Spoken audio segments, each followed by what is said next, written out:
Welcome back to the show. This is KDS Reviews.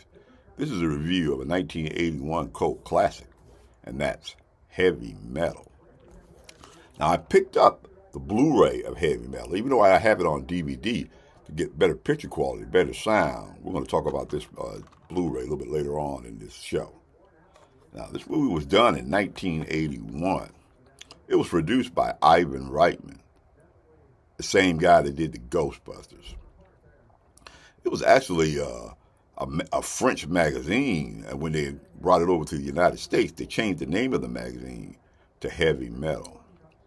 It's basically an anthology of various science fiction and fantasy stories that are tied together by a single theme from an evil force that is the sum of all evil, or better known as the Loc-Nar. Now, the Loc-Nar tells this whole story, which is about 3 or 4 stories, to this girl. And by the end of the movie, we find out more about the Loc-Nar, but more important, we find out who and what the girl really is. Now, I'm not going to lie to you.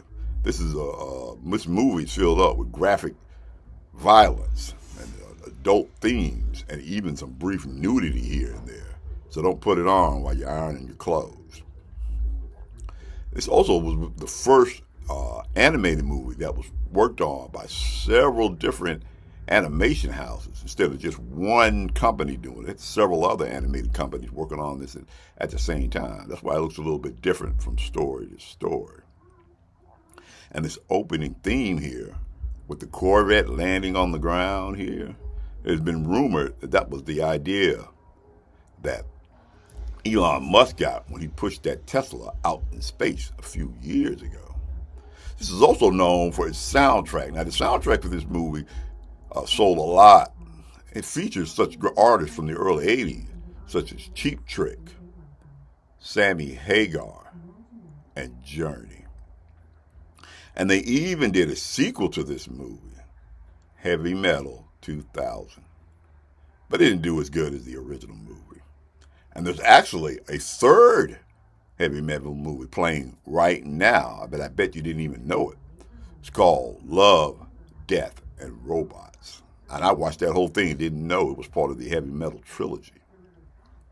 Now, like I said earlier, I picked this up right here.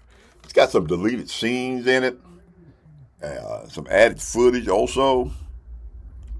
Also, some of the voiceovers in this movie, it was done by John Candy. Oh, and Harold Ramis also in here. So it's kind of an all-Canadian movie right here. Now, this was a cult hit. They used to show this really late at night when I was a kid on HBO, and even on the local theater here in Pensacola, Florida, where the show is filmed at. This is KDS Reviews, and this is a little mini review of the cult hit Heavy Metal. If you like this type of content, why don't you like, subscribe, and share? And remember, KDS Reviews is seen every Wednesday and every Sunday. And throughout the week, we talk about the state of Hollywood as far as movie making is. If you're one of my older viewers and you've seen Heavy Metal, why don't you comment down below and tell me what you thought about it. This is KDS Reviews, and I'll see you in the next video.